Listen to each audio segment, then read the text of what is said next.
नमस्कार दोस्तों, स्वागत है मेरे YouTube channel Avon passion education में। जैसे कि आप जानते हो, हम लोग कक्षा 6 क्लास का मैथ कर रहे थे, तो कक्षा 6 क्लास का गणित कर रहे हैं हम सॉल्व। अभ्यास 2A है। तो देखिएगा, पहला क्वेश्चन क्या कहता है कि सबसे छोटी पूर्ण संख्या बताइए। सबसे छोटी पूर्ण संख्या बताने के लिए हम क्या करेंगे, हम लिखेंगे पूर्ण संख्या। पहले लिखेंगे संख्या पूर्ण संख्या में क्या लिखेंगे, प्राकृत प्राकृत संख्याओं में यदि क्या शून्य को सम्मिलित करते हैं तो वह संख्या पूर्ण संख्या कहलाती है।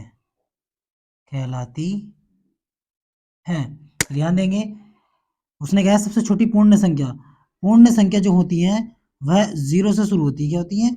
0, 1, 2, 3, 4 डैश डैश डैश अनंत तक होती है। तो उसने कहा यदि प्राकृत संख्या जो शुरू होती है, अगर मैं एक को हाइड कर लूं तो एक से शुरू होती है। उसने पूछा कि सबसे छोटी पूर्ण संख्या क्या होती है, तो पूर्ण संख्या में यदि अगर मैं शून्य जोड़ दूं तो शून्य से शुरू होती है पूर्ण संख्याएं।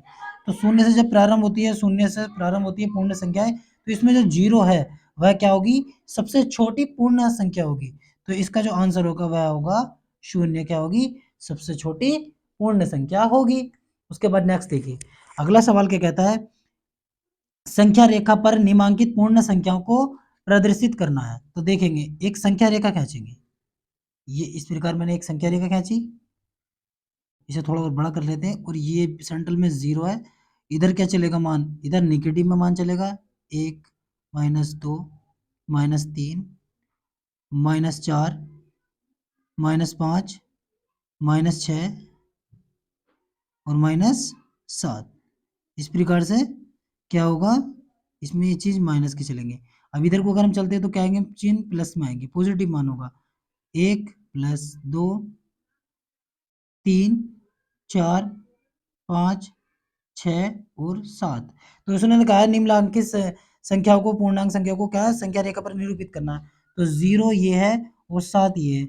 जब मैं इसे यहाँ से मिलूंगा तो क्या लिखूंगा, 0, 1, 2, 3, 4, 5, 6, 7 क्या है, ये संख्या रेखा पर निरूपित है। तो ये क्या है, इसका आंसर है।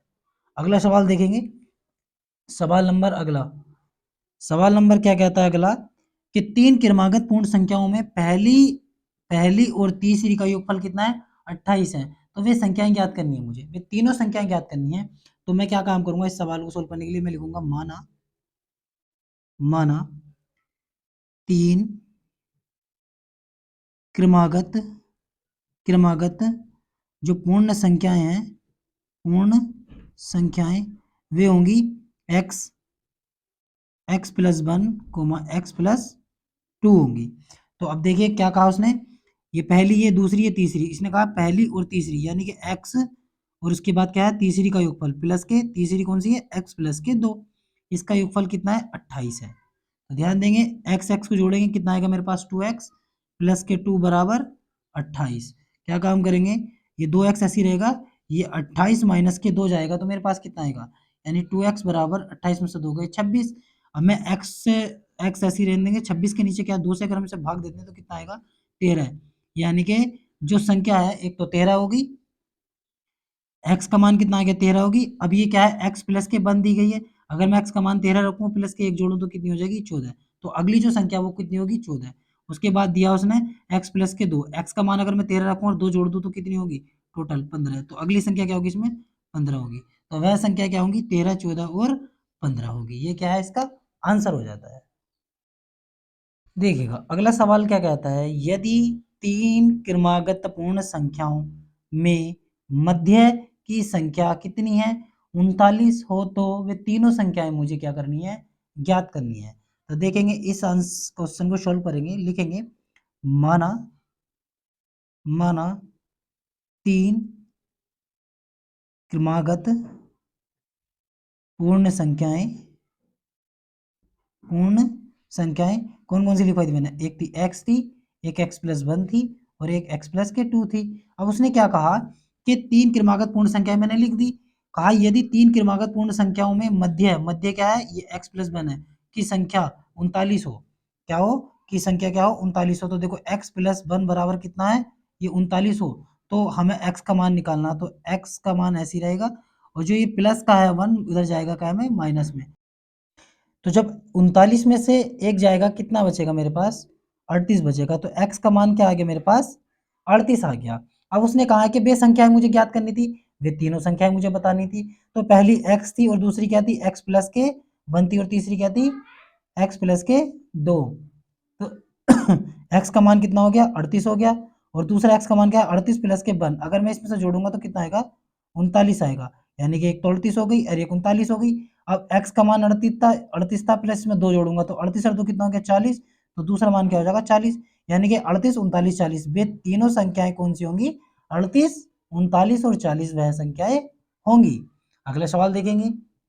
अगला सवाल क्या कहता है कि प्राकृत संख्याओं के समूह में किस संख्या को सम्मिलित कर लिया जाए कि वह पूर्ण संख्या का समूह बन जाए? एक बात सुनिए, आंसर में देखेंगे।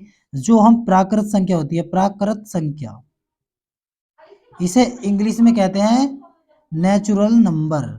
Natural number. तो नेचुरल नंबर जो होता है, हमारे पास में संख्या शुरू होती है प्राकृत संख्या 1 से। 1, 2, 3, 4, 5 डॉट डॉट डॉट इनफाइनाइट अनंत तक होती है। अब दूसरा क्या कहा उसने कि प्राकृत संख्याओं के समूह में किस संख्या को सम्मिलित करें कि पूर्ण संख्या बन जाए? तो पूर्ण संख्या जो होती है, पूर्ण संख्या जो होती है हमारे पास, वो शुरू होती है 0 से। 0 इसे कहते हैं होल नंबर। क्या कहते हैं? Whole number. तो देखेंगे ये कहाँ से शुरू होती है? 0 से। 0, 1, 2, 3, 4, 5 डॉट डॉट डॉट डॉट ये भी इनफाइनाइट तक होती है। तो हमने क्या देखा? उसने ये कहा था कि प्राकृत संख्या के समूह में किस संख्या को सम्मिलित करें कि वह पूर्ण संख्या हो जाए। तो देखो 1 से यहाँ शुरू हो रही है, 1 से यहाँ पर, इससे पहले क्या आ रहा है? ये 0 आ रहा है। तो इसमें क्या सम्मिलित करेंगे? शून्य। क्या करेंगे? शून्य। तो हम चाहे तो इसे भाषा में लिख सकते हैं। भाषा में लिखेंगे कि पूर्ण संख्या जो पूर्ण संख्या बराबर लिखेंगे प्राकृत संख्या में शून्य को शून्य शून्य को सम्मिलित